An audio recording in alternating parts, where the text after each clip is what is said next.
That's right, good girl. That's right. She's a good girl, isn't she? And she's smart. Look at those ears. The ears are when she's really listening for you. Let's get some heavy distractions. This just isn't enough. She's too good.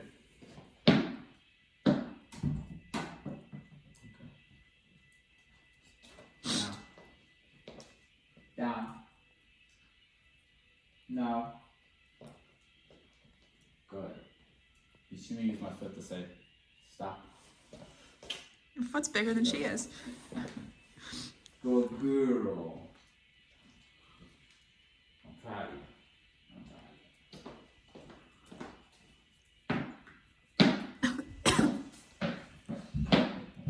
Good girl. Good job. Down. I really want her to think, okay? Because she thought I was going to release her. Good girl.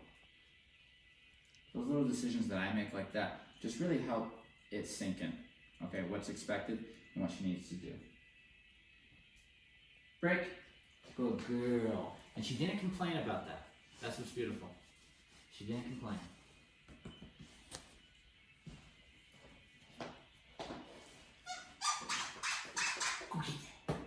She's like, no man, I'm in work mode now. Let's try this. Count. Good. Okay, we really want to make sure our pointed finger is having the effect that it should on her. I want to make sure she understands it. So I'm going to start putting out some place beds and pointing to them and sending her into the kennel and over to these place beds and all over the place, using my hand as the guide. Okay? Right? This is very useful with place because then this tells your dog to get on anything. It's like a wand. You're like, get on the couch, get on this, get on that. And they can do it from a distance, and we'll prove that moving forward. Eventually I'll be able to call a dog to me, and as they're running to me, I can tell them to either go to the left or right place bed. Right? And that becomes very useful. Now, okay, so she knows she made a mistake. She's uh-oh. Count. Where's the answer? Where is it? It's on my finger. There you go. Right? So teach her to look at me for direction. There's another reason to use your hand. Plus you always have your hand, hopefully. You don't always have a leash. Place.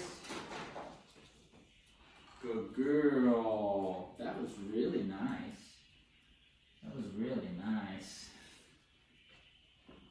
She's got the state of mind down. That's one thing that impressed me when she came back is she shifted her mind. From the car, she was still in the bubble and the influence of her old environment. You heard her barking and stuff, right? She was barking, whining, all that stuff. She gets out, she sniffs us, shift. Boom, she says, I know how to survive best in this environment. So how do her owners get that shift back home? Their environment has to become more like ours, you know? The rules have to become established there and they have to be respected there. And the way that happens is the dog pushes the boundaries, figures out the consequences the same as they are here, and then there you go, the shift begins. But you gotta stay consistent with it, otherwise they revert back. We say 3 months to really change the dog, you know, for long lasting period of time. So the younger they are, the easier this is. The older they are, the longer it might take, okay? We'll get into that in other videos though. It's so interesting though. It really is. And all it takes is one person in the house to change. That's all it takes. And then you will have an effect on your little ecosystem there. And all the animals will behave differently, even your spouse.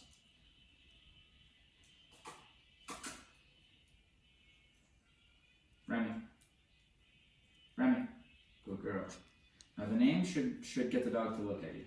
Good girl. It doesn't mean come to me or it doesn't mean anything. It just means look at me so you can listen to what I'm about to tell you. Remi. Good girl. Place. Place. Good girl. Place. Good girl. Okay, so she obviously needs some of this work here. It doesn't take long, so just watch it unfold. I was able to use the beeps. The reason why that became smooth is because we have already taught recall. We start that on day 2. And that's because that helps us through the rest of the program, really. If she is struggling, if the command means head towards me, like this one does, then I can just tap on that beep and it'll just produce her. I mean, it's almost like they don't even think. They just react to it and they just start walking towards you. And then as they're walking towards you, the fingers comes down and I say, oh yeah, place. And it takes just a few reps. Watch, I'll show you. Place. Good. Good. So you heard the beep, right? So that gave her the answer, at least partially. It's very similar to taking a leash and then guiding your dog, except it's done without a leash, and our program is off leash, so we try to even get teaching off leash if we can. Place. There we go. Good. Third one's a charm, baby. Right? And here, let's talk about this though, okay? So this is what we do as trainers. We create a pattern that's easy for the dog to pick up on, to start developing the skills and the knowledge of the word. So we have a pattern established. This does not mean that as soon as I break this pattern and I throw this bat over to that corner, she's going to know what to do. We're going to use this pattern to make sure she understands the basics. And then we're going to do variations of the pattern until she has such a good knowledge of it that it's just kind of, and it doesn't matter the situation. She knows that if I'm pointing to it, whether it's a rock or the couch or a place bed, she needs to get onto it, or at least attempt to. Once she gets to that knowledge, we're done. It's there. Okay? Good girl. Place. Good girl. And I just want my hand involved heavily in the beginning. So she knows she can use it if she needs it.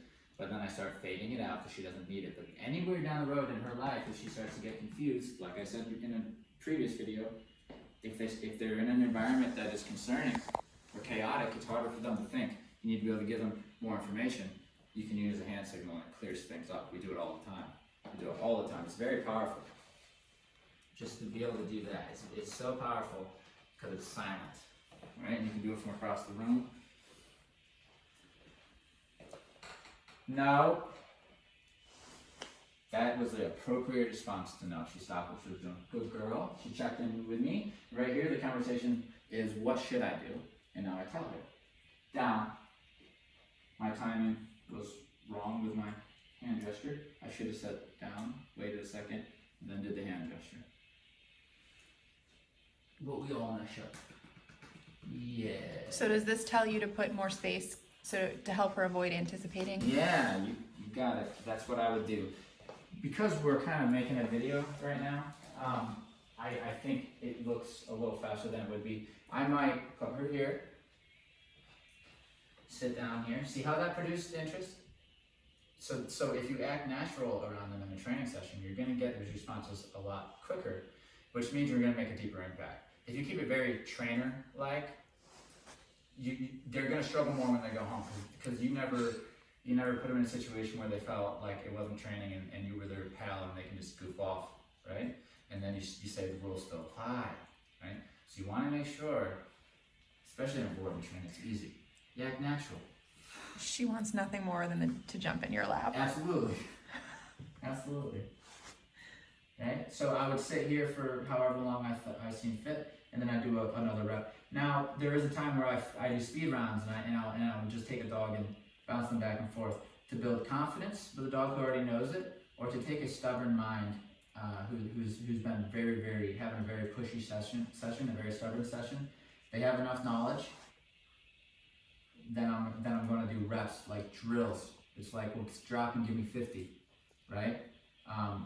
That's a way to address the attitude. But for the most part, when I'm training, I think Julie would agree. It has this kind of relaxed energy in the room, right? And everybody can feel that. And then if somebody disrupts it, if it's the dog, I'll address that. So there's an extra layer to this training. It's not just learning the command, it's also paying attention to how aroused I am. Now I can't say that word without that show. How aroused the dog, how stimulated the dog is. They learn to relax. because we address that too, right from the beginning. We have to teach them, the mind that's easiest to teach is a mind that's calm and paying attention, like a kid in school. If you're at your desk over there playing, or drawing, or sleeping, or ignoring the teacher, you're not learning anything. If I say, hey, wake up, look at me, I'm trying to tell you something, and you relax and you listen, now you're soaking in the information. So the mind, this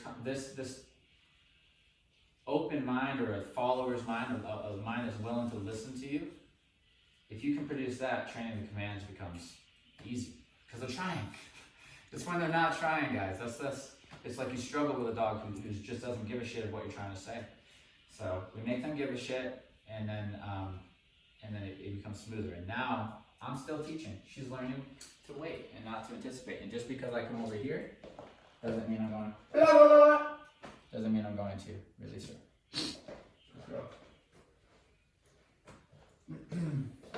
Okay, let's try it again. She's doing so good.